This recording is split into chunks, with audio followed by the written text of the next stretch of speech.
In the quiet buzz of an orbital conference station, Ambassador Rian Korath adjusted his collar and leaned forward over the long, polished conference table. Across from him sat Saritha Vare, the Overin Unity's chosen delegate. She was as precise and poised as her people's reputation suggested. Her purple-tinted skin gleamed under the artificial light, and her silver robes hung perfectly still, as if they defied gravity. The Overins were known for their calm logic and their avoidance of strong emotional expression. Zaretha was no different. But what intrigued Rian more than her stoicism was her focus. Her golden eyes never strayed from his, and the way she tilted her head slightly as he spoke made him feel as though every word he said mattered. Ambassador Vare, I believe that mutual understanding can bring more than just trade agreements. It can bring trust, Rian said, gesturing to the holographic display between them. I'd like to hear more about your people's cultural traditions. I know the Overin Unity values efficiency and logic, but surely there are deeper roots, rituals, perhaps, or histories that guide your society. Zaretha didn't respond immediately. Her slender fingers tapped once on the table's edge, and her gaze seemed to evaluate Rian's sincerity. When she finally spoke, her voice was soft but firm. The Unity's traditions are structured, Ambassador Korath. You may find them alien compared to the emotional intricacies of humanity. That's why I'm curious, Rian replied, leaning back slightly to show he wasn't pushing. The more we understand each other, the better we can work together. Isn't that the point of these discussions? Zaretha's head tilted a fraction more, her golden eyes narrowing in thought. Your approach is unusual. Most human diplomats focus on trade percentages, resource allocations. But you ask about art. History. It's unexpected. Rian smiled, meeting her eyes directly. It's because I'm genuinely interested. I think diplomacy isn't just about numbers. It's about people. For the first time, something softened in Zaretha's expression, an almost imperceptible shift that Rian might have missed if he hadn't been paying attention. In our culture, she began, there is a practice known as the Shalira. It is not logical, strictly speaking, but it is part of who we are. During times of change, we create intricate patterns using colored sands. Each grain represents a thought, an idea, a memory. The patterns themselves are not meant to last. They are swept away once completed. But the process of creating them, it helps us focus. Rian nodded, genuinely intrigued. Like meditation? Perhaps. It is more a way to align our thoughts and actions. To remind ourselves of balance. Fascinating, Rian said, leaning forward again. And have you created these patterns? Zaretha hesitated, her long fingers stilling. Not for many years. It is not customary for an ambassador to indulge in such practices. We are trained to remain separate. That's a shame, Rian said. Sometimes the things we leave behind are the things we need most. Her golden eyes flicked to his, sharper now, as if she were trying to decipher his meaning. You speak from experience? I think everyone does, in their own way, he admitted, his smile faint but honest. But let's not stray too far from the task at hand. Tell me more about the Shalira. As Zaretha continued, her voice steady and measured, Rian found himself watching her in a different light. She wasn't just a representative of the Overin Unity. She was someone who had lived through layers of tradition and training, someone who carried her culture within her, even if she didn't often let it show. For the first time, he began to see the person behind the title. After the meeting, Rian left the conference room and met up with his assistant, Elena Hargrove. Elena had been his aide for 3 years and knew him well enough to sense when something was on his mind. You're smiling, Elena said as she handed him a tablet filled with reports. Did the meeting go that well? Rian shrugged, still half lost in thought. It was different. Different good or different bad? Different intriguing, he said, glancing at the reports but not really reading them. Zaretha Vare isn't like most ambassadors I've dealt with. She's fascinating. Elena raised an eyebrow. Fascinating how? She has this way of thinking. This calm, deliberate way of speaking that makes you feel like every word she says is calculated. But then there's something else, something beneath that. Like she's not just doing her job, but trying to understand mine, too. Elena smiled knowingly. Sounds like you're getting to her. Rian chuckled. It's not about that. I just think there's more to her than what we see on the surface. She mentioned a cultural tradition, something deeply personal. I don't think she usually talks about that kind of thing. And you're hoping to dig a little deeper? Not dig. Just learn, Rian said, shaking his head. Diplomacy is about finding common ground, right? Sometimes you have to look beyond the official channels. Elena nodded, but her smile didn't fade. Just be careful. When you start getting personal with someone like that, it can get complicated. Rian shrugged. Complicated can be good, sometimes. Over the next few days, Rian and Zaretha met regularly to finalize the trade agreements. Each meeting became a little less formal, a little more conversational. Zaretha began to ask Rian questions about Earth's history, human art, and even a few probing questions about his upbringing. Her curiosity was subtle, but it was there, and Rian was more than willing to share. One evening, after a particularly long negotiation session, Zaretha lingered as the other delegates filed out of the conference room. Rian caught her glance and offered a small smile. Long day? For you as well, I imagine, she replied, her voice even. But there was a flicker of something in her tone, something almost, though not quite playful. It's always a long day when you're trying to find common ground, Rian said, rising from his chair. But I think we're making progress. Zaretha tilted her head slightly, her usual gesture of consideration. Progress is not always linear. No, but it's still progress. They stood there in silence for a moment, the hum of the station's power systems filling the air. Rian could see the faintest hint of weariness in Zaretha's posture, though she still held herself with the Overan's trademark grace. Would you like to see something? Rian asked suddenly, as the idea struck him. Something a little different? Zaretha raised one brow. What do you mean? There's an art exhibit on one of the lower decks, Rian said. Human art. Maybe you'd find it interesting. No politics, no trade negotiations. Just something human. Zaretha hesitated, her golden eyes studying him as though she were trying to predict his motives. You wish me to accompany you to this art exhibit? Only if you're curious, he said, his tone light. Sometimes understanding another culture means seeing it through their eyes. She paused a moment longer before nodding, almost imperceptibly. Very well. I am curious. As they made their way to the exhibit, Rian found himself smiling. Zaretha didn't know it yet, but in that moment, she had just taken the first step towards something neither of them had expected. Rian and Zaretha moved silently through the broad corridors of the orbital station, their footsteps echoing faintly against the metallic walls. Rian glanced at Zaretha as they walked, her expression as unreadable as ever. Though she had agreed to accompany him to the art exhibit, she gave no sign of excitement, only quiet curiosity. So, Rian ventured as they approached the exhibit entrance, I have to ask, what does Overan art typically look like? I mean, do you even have galleries like this back home? Zaretha's golden eyes turned to him. Our artistic traditions differ greatly from those of humanity. We do not create art for personal enjoyment. Instead, it serves as a form of structured reflection, visual representations of logical progressions, scientific achievements, or historical timelines. Each piece is a lesson, a record, rather than an expression of individual sentiment. Rian gave a low whistle. No paintings of rolling landscapes or abstract emotion, huh? She shook her head. Abstract expression has no place in our artistic philosophy. We view such efforts as inefficient. They convey little actionable information. Right, Rian said, smiling faintly. I think you're in for a bit of a culture shock, then. But that's good, right?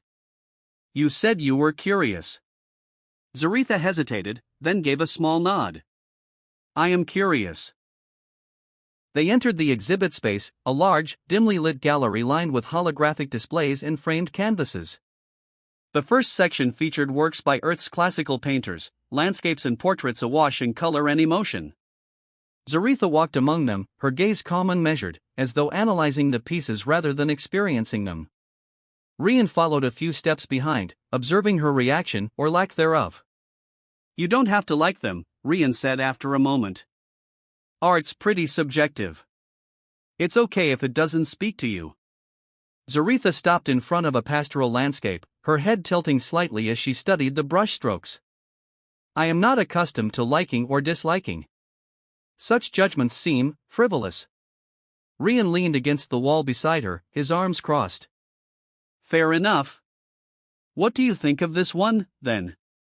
Not whether you like it, just what it makes you think about. She considered the painting in silence.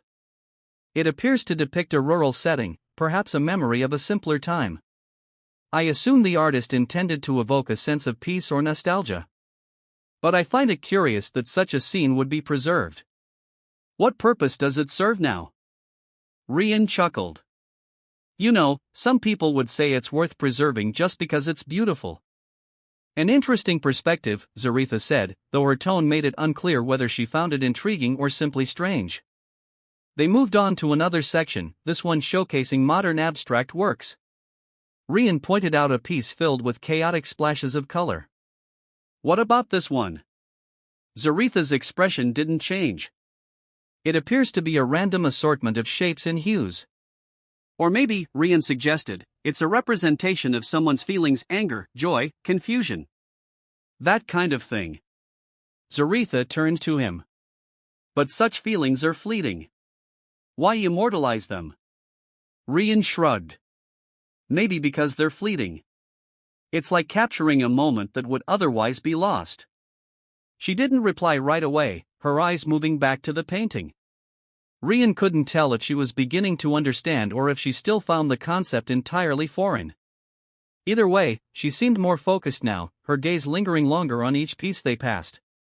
After a while, they reached the final section of the exhibit. Here, the pieces grew more experimental, interactive displays that responded to movement, soundscapes that changed based on the viewer's location. Rian noticed Zaretha's eyes widen just a fraction as she stepped into one installation, a dark room filled with suspended orbs of light that dimmed and brightened in response to their footsteps. She moved slowly, her hands at her sides, as if unsure whether to touch the glowing spheres. Rian stayed quiet, letting her explore. When she finally spoke, her voice was softer than usual. This is unexpected. In a good way or a bad way? He asked, stepping closer. She hesitated. In a way that defies immediate categorization. Rian smiled. You're allowed to just say it's interesting. Zaretha looked at him, and for the first time, Rian thought he saw a flicker of something in her gaze, maybe curiosity, maybe confusion. Maybe, just maybe, amusement. Interesting, she said quietly, as if testing the word. They exited the installation and found themselves back in the main gallery. Zaretha turned to Rian, her hands clasped in front of her. Thank you, Ambassador Korath. This has been enlightening. Rian shook his head. Just call me Rian. We're not at the negotiating table right now. Rian, she repeated, her tone neutral, but he couldn't help feeling that it sounded different this time, less formal, more personal. As they walked back toward the station's main concourse, Rian glanced over at her. So, did any of it make you laugh? Even just a little? Zaretha raised a brow. Laugh? Sure. You know, find something funny? Something that made you smile? She tilted her head slightly. I am not accustomed to laughter in the way humans are. It serves no logical function. Maybe not, Rian said, but it feels good. Sometimes that's enough. She didn't reply immediately. Instead, she studied him for a long moment, her golden eyes searching his face. Rian wondered if he'd pushed too far, but then, just for a split second, he thought he saw the corners of her mouth twitch. It wasn't a full smile, but it was close. Close enough. Your culture is peculiar, she said at last. I'll take that as a compliment, Rian replied, grinning. And who knows? Maybe you'll find something worth laughing at next time. Zaretha's gaze lingered on him a moment longer before she turned and continued down the corridor. Rian fell into step beside her, and for the first time, the silence between them felt less like a gulf and more like an understanding. They were still two very different people, but now, at least, they were beginning to see each other in a new light. Rian and Zaretha sat at opposite sides of a low table in the station's diplomatic lounge. The room was dimly lit, with soft yellow light filtering through panels embedded in the ceiling. A holographic display floated above the table, showing a three-dimensional map of the galaxy. Zaretha's long fingers hovered over the map, adjusting the view with precise movements, while Rian sipped his tea and watched. "Your trade routes are incredibly complex," she remarked, zooming in on a cluster of systems near the human colony of Linera Prime. "It's as if your people deliberately seek out the most convoluted paths." Rian chuckled. "We like to think of it as creative problem-solving. Sometimes the straightest path isn't the best one." "That is not logical," Zaretha replied, though her tone lacked the usual sharpness of her criticisms. "Efficiency should always be prioritized." "Maybe," Rian admitted. "But if we always stuck to the most efficient route, we might miss something interesting along the way." Zaretha tilted her head slightly, her golden eyes narrowing. "Interesting? You prioritize interesting over efficiency?" "Not always," Rian said with a grin. "But sometimes it's worth taking the scenic route." She stared at him for a long moment, her expression unreadable. Finally, she spoke. "You humans are strange." "I'll take that as a compliment." "It was not intended as such." Rian laughed quietly, setting his cup down. "Fair enough.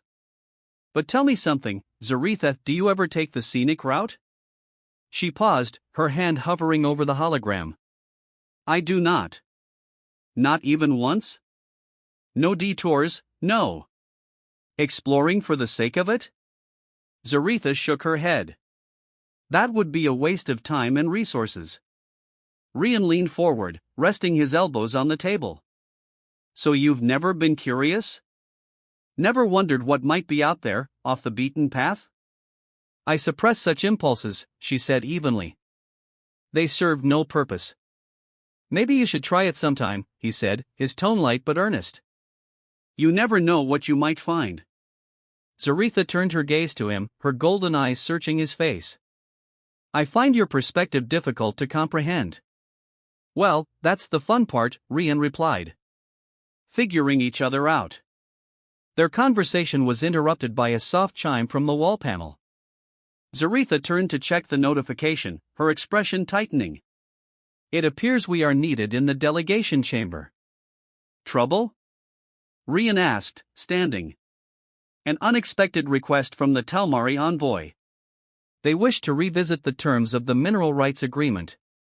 "Sounds like a long night," Rian said, brushing non-existent dust off his jacket. "Shall we?" Zaretha rose gracefully, her silver robes shimmering in the dim light. "It would appear we have no choice." The two of them made their way to the delegation chamber, where a tall, pale-skinned Talmari official was waiting. The negotiation was tense, with the Talmari pressing for a greater share of resources and Zaretha countering with calm, measured arguments. Rian sat back, observing her technique. She was precise and methodical, never raising her voice, never showing frustration. It was like watching a master chess player move her pieces with absolute confidence. After several hours, the Talmari finally relented. Zaretha thanked them with a polite nod, then turned to Rian. "That concludes this matter." "For now," Rian said. "But I have a feeling they'll be back."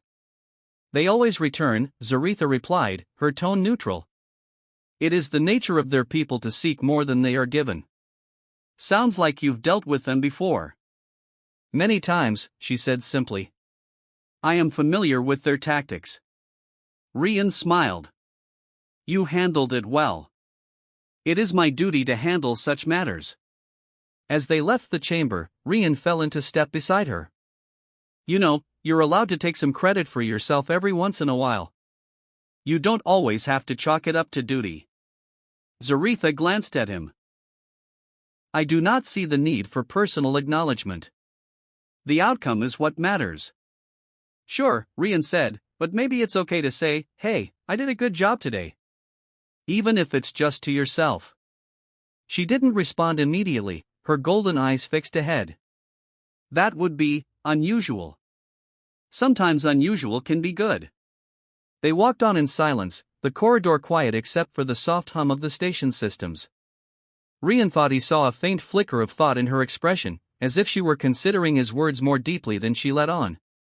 Later, they found themselves back in the diplomatic lounge.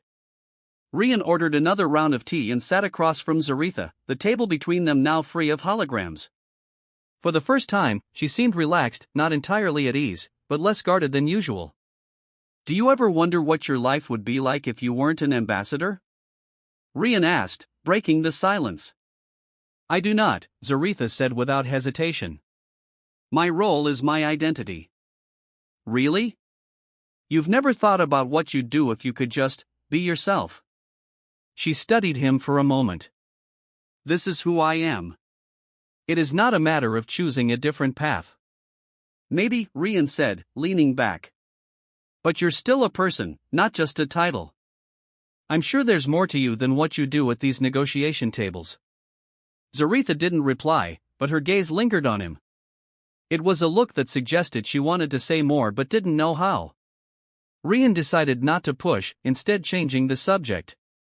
So, he said, what's one thing you've always wanted to try, but never had the chance? She blinked, clearly caught off guard by the question. I cannot say. I have not considered such things. Well, maybe it's time to start, Rian said with a grin. Think about it. What's one thing, just one, that you'd like to experience, no strings attached? She hesitated, her gaze drifting to the window over. Set into a thin line, but there was a hint of thoughtfulness in her eyes. Perhaps.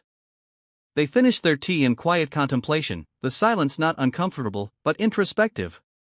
Rian didn't know if he was making progress with Zaretha, but he felt that, slowly, a different kind of dialogue was beginning to take shape, one that had nothing to do with treaties or trade and everything to do with understanding. Rian sat at a quiet corner of the station's observation deck, watching the distant swirl of a nebula through the massive viewport. It was later than he usually stayed up, but something about the solitude of the moment felt right. He cradled a steaming cup of tea, the faint aroma of mint calming his thoughts. The faint sound of approaching footsteps made him turn. Zaretha walked into view, her silver robes catching the dim starlight. Her steps were measured, yet not as brisk as usual, and her shoulders seemed to carry a weight he hadn't seen before. She paused when she saw him, but after a moment, she crossed the room and sat down a few seats away. Couldn't sleep? Rian asked, keeping his tone light. She shook her head.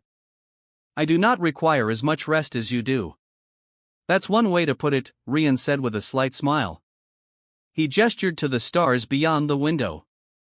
Pretty quiet out there tonight. Zaretha followed his gaze. Yes. For a while, neither of them spoke. The gentle hum of the station's systems and the faint, distant shimmer of the nebula were the only sounds. It was Zaretha who finally broke the silence. Do you come here often? She asked. Sometimes, Rian said. When I need to think. It helps to look out at something so vast, so untouchable. She tilted her head. You find comfort in solitude? Not always, he admitted. But every now and then, it's nice. Clears the mind. Zaretha nodded slightly, her gaze fixed on the stars. I have never sought comfort in solitude. I have simply accepted it as a necessity. Seems like a lonely way to live, Rian said softly. She didn't reply right away. When she finally spoke, her voice was quieter than usual. It is not the Overin way to dwell on such matters. Rian glanced at her, noting the subtle tension in her posture. But you're not just the Overin way. You're still, you. Zaretha turned her head to meet his gaze. What do you mean? I mean, you're a person, Zaretha. Not just a representative, not just an ambassador. I know you've got layers. You don't have to lock them all away. Her golden eyes held his for a moment before looking back out at the stars. I have been trained to maintain composure at all times. To show emotion is to risk losing credibility, to lose control. It is unwise. That's a lot of pressure to live under, Rian said. Don't you ever wish you could just let it out? Even a little? Zaretha's hands rested lightly on her knees, perfectly still. Such wishes are impractical. Doesn't mean they're not there. She said nothing, but the tension in her shoulders seemed to ease just a fraction. Rian let the silence settle between them again, sensing that she was thinking, even if she wasn't ready to share her thoughts. After a while, Zaretha shifted slightly in her seat. There was a time, she began, when I believed I could be more than my role. I was younger, less experienced. I thought I could hold on to parts of myself that were unnecessary for my duties. I was wrong. What happened? Rian asked gently. She hesitated, then spoke. I failed. My judgment was clouded, my decisions lacked clarity. It cost my people a great deal.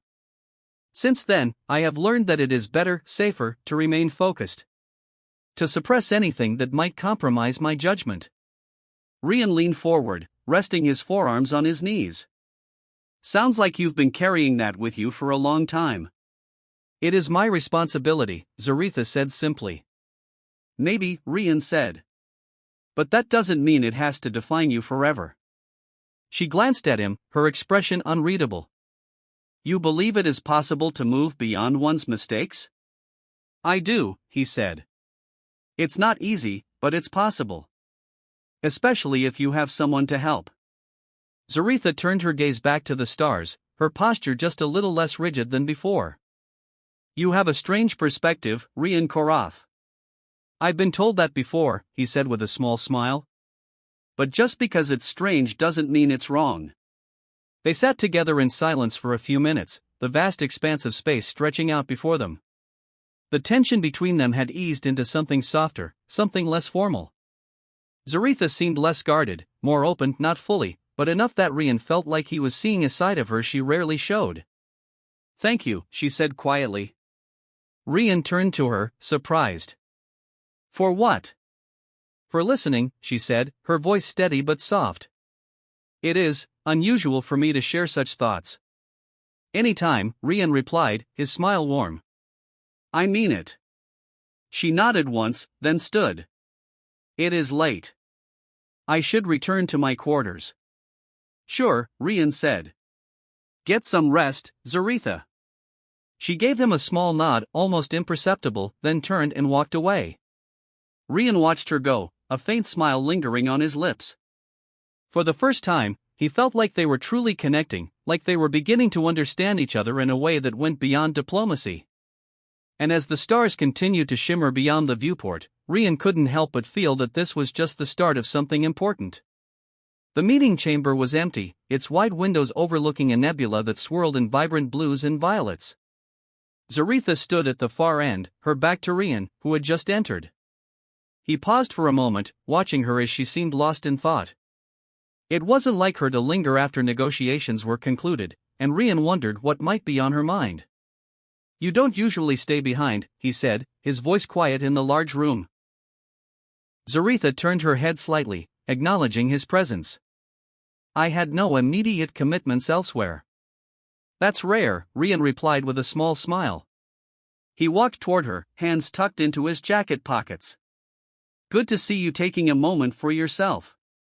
She regarded him with her usual measured expression. I would not describe it as taking a moment for myself.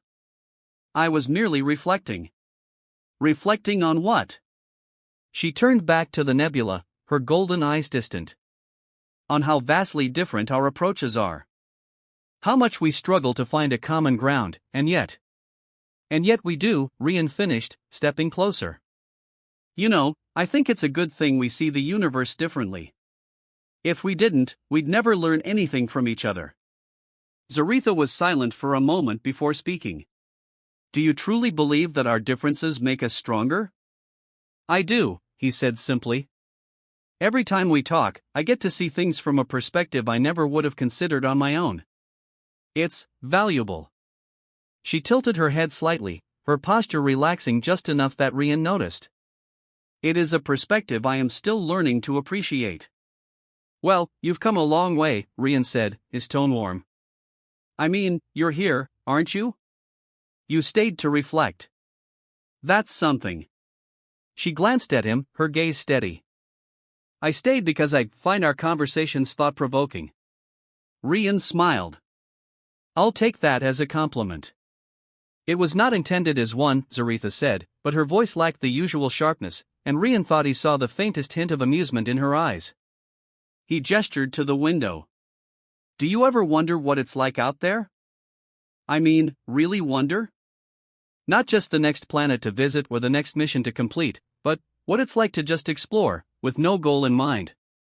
Zaretha studied the nebula. Exploration without purpose seems illogical. But I admit, there is a certain allure to the unknown. That's what I mean, Rian said, leaning against the windowsill. Sometimes it's not about reaching a destination. It's about the journey. About what you discover along the way. She turned to face him fully now, her expression thoughtful. You often speak of discovery as though it is an end in itself.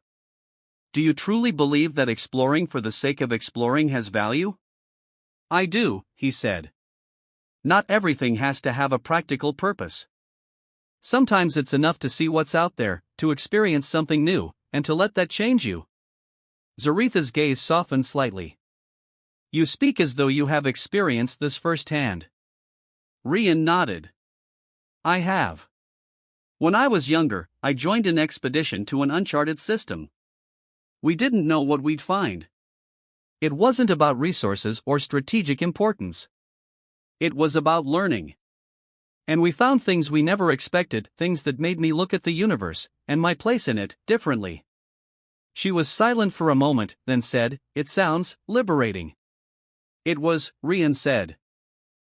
And I think everyone should have the chance to feel that human, anyone. Just once. Zaretha's hands rested lightly on the edge of the table. Perhaps you are right. Perhaps there is merit in exploring for no other reason than to see what lies beyond. He smiled. See? You're starting to get it. She raised an eyebrow. Do not mistake my curiosity for agreement. Rian chuckled. Fair enough. But curiosity's a good start. They stood in comfortable silence, the nebula casting a faint glow over the room. Rian felt a sense of ease that was rare in these moments, like they were no longer two ambassadors negotiating terms, but just two people sharing a quiet moment. After a while, Zaretha spoke again. Rian. He looked at her, surprised she'd used his first name so naturally. Yeah? I find your perspective refreshing, she said carefully. And I value our discussions more than I anticipated. Rian smiled. I'm glad to hear that. And honestly, I feel the same. She nodded, her gaze steady. Perhaps there is more to learn from you than I initially thought. I think we've both got a lot to learn from each other, Rian replied. As the stars shifted in the view beyond the glass, Zaretha stepped a bit closer. Do you ever grow weary of these negotiations? Of the constant effort to find common ground? Sometimes, Rian admitted. But it's worth it when you start to see progress.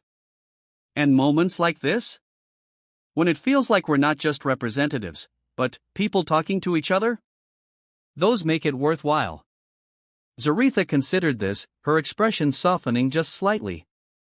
I will remember that. Rian reached out, his hand hovering near hers on the edge of the table. He hesitated for just a moment, then let his fingers brush against hers. The touch was light, tentative, but it lingered. Zaretha didn't pull away. Instead, she looked down at their hands, her golden eyes reflecting the faint glow of the nebula. I'm glad we met, Zaretha, Rian said quietly. And I'm glad we're talking like this. She didn't respond right away, but her hand turned slightly, her fingers brushing back against his. When she finally spoke, her voice was soft. So am I. In that moment, Rian felt something shift, something more profound than any treaty or trade agreement they'd ever discussed. It wasn't a resolution or a victory. It was simply a connection, quiet and unspoken, but real. And as the stars continued to shimmer beyond the window, he knew that whatever the future held, this was a start.